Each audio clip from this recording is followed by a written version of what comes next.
Regards. We, the members of Shantipur Sanskritik, Nodia, West Bengal, are pleased to perform the reading performance of Pancham Ved, guided by our Guru, Srimati Ratri Chattopadhyay.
প্রণাম মুনিবর।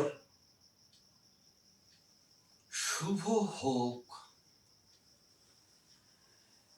বলুন ঋষিগণ, আপনাদের আগমনের হেতু?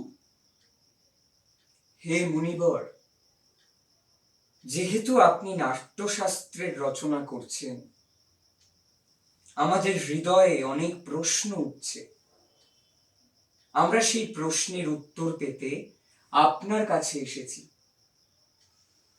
জিজ্ঞাসা করুন, সংকোচ করবেন না। গুরুদেব, নাট্যশাস্ত্রের উৎপত্তি কিভাবে হলো? এর উদ্দেশ্য কি? আপনি খুব ভালো প্রশ্ন করেছেন। এই প্রশ্ন কেবল নাটকের নয়, বরং জীবনের সারকে বোঝার মাধ্যম। যখন ত্রেতা যুগে মানুষ কাম ও লোভ দ্বারা প্রভাবিত হয়ে অধর্ম ও সংগ্রামের দিকে অগ্রসর হতে লাগেন, তখন ইন্দ্র সৃষ্টিকর্তা ব্রহ্মার কাছে প্রার্থনা করলেন যে এমন কোনো মাধ্যম হোক যাতে দেখা এবং শোনা একসাথে হয়, যাতে মানুষ ধর্ম, অর্থ এবং মোক্ষের পথে ফিরে আসতে পারে। কিন্তু গুরুদেব, বেদ তো সম্পূর্ণ জ্ঞানের ভান্ডার, এতে জগতের রহস্য লুকিয়ে আছে। তাহলে আবার নতুন বেদ কেন?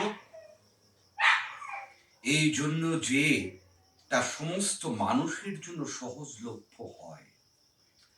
সাধারণ মানুষকে নাটকের মাধ্যমে শিক্ষার পথে, ধর্মের পথে নিয়ে যাওয়া হয়।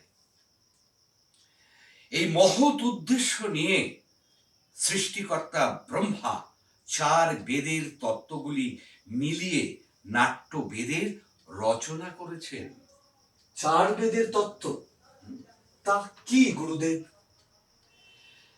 নাটকে আপনি যা পাঠ শুনছেন, সৃষ্টিকর্তা ব্রহ্মা এটা ঋগ্বেদ থেকে নিয়েছেন। এই সুন্দর গানের ভিত্তি সামবেদ।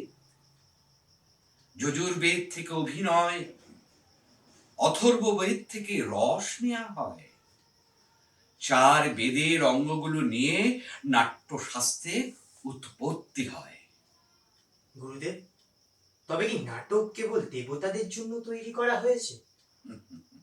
না না, এই প্রশ্নটি দানবরা সৃষ্টিকর্তা ব্রহ্মার সামনে রেখেছিলেন। তখন সৃষ্টিকর্তা ব্রহ্মা উত্তরে বলেছিলেন যে নাট্যশাস্ত্র তো সবার জন্যে। এটি দেবতাদের, দানবদের এবং মানুষের সমস্ত শুভ অশুভ কর্ম দেখানোর জন্যে। নাটক তো দুঃখ, কষ্ট এবং শোক পীড়িত মানুষকে আরাম দেয়। এতে তো সব রস, ভাব, শাস্ত্র, লোক এবং কার্যের সমাবেশ আছে। এখানে কোনো জ্ঞান নেই, এমন কোনো জ্ঞান নেই, এমন কোনো কাজ নেই যা নাট্যে না দেখানো হয়েছে। অসাধারণ সমস্ত সৃষ্টির সমাবেশ, লৌকিক এবং অলৌকিকও, বহু ধর্মী, সমস্ত প্রাণীর ভাবনার প্রতিনিধিত্বশীল এই শিল্প। হ্যাঁ হ্যাঁ ঋষিগণ, নাট্যকে সমস্ত কলার উৎস বলতে পারেন, অথবা বলতে পারেন সমস্ত কলার সঙ্গম। মুনিবর, নাট্যশিল্প তো অসাধারণ শিল্প।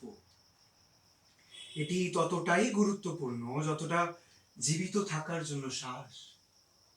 তাহলে আমাদের সমাজ এটি গুরুত্বের সঙ্গে কেন নেয় না? শিল্পকর্মকে অনাবশ্যক কেন মনে করা হয়? আমরা তো শিল্পী, নীতির নিয়ন্তা নই। শিল্প কাজ করা আমাদের ধর্ম। আমাদের ক্ষেত্রে, আমাদের শিল্পের ক্ষেত্রে নীতি নিয়ামকদের চিন্তা করতে হবে। পরীক্ষার সরঞ্জাম এবং আর্থিক সংস্থানগুলো উপলব্ধ করতে হবে। নাটক কেবল শিল্প নয়, এটি সমাজের দর্পণ। এটি মানবতাকে সত্যের পথে নিয়ে যাওয়ার মাধ্যম। রঙ্গমঞ্চ জাতি, ধর্ম, ভৌগোলিক সীমানার বাইরে গিয়ে সামগ্রিকভাবে মানবতার কথা বলে। আজও রঙ্গমঞ্চ সমাজে সমতা আনতে সাহায্য করে। এইভাবে নিঃসন্দেহে পৃথিবীকে স্বর্গ বানাতে পারে। নিঃসন্দেহে মুনিবর, শিল্পহীন সমাজ তো পশুদের সমাজের মতো।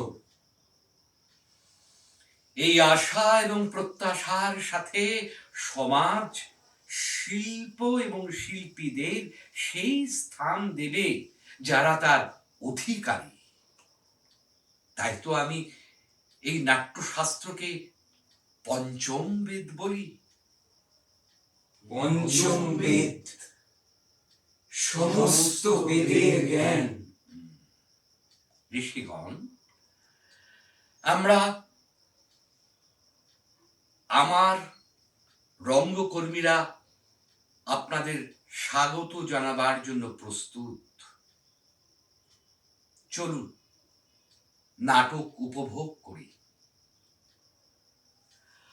আনন্দ।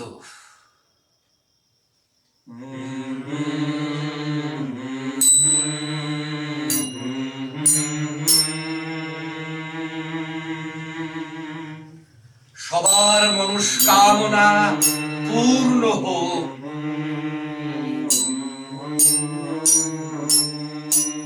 আনন্দ যজ্ঞ সম্পূর্ণ হোক।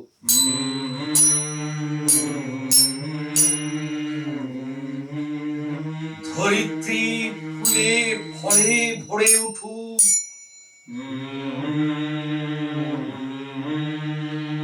সজ্জনরা নির্ভয় হোক। তুচ্ছ দুর্জনদের বিনাশ হোক।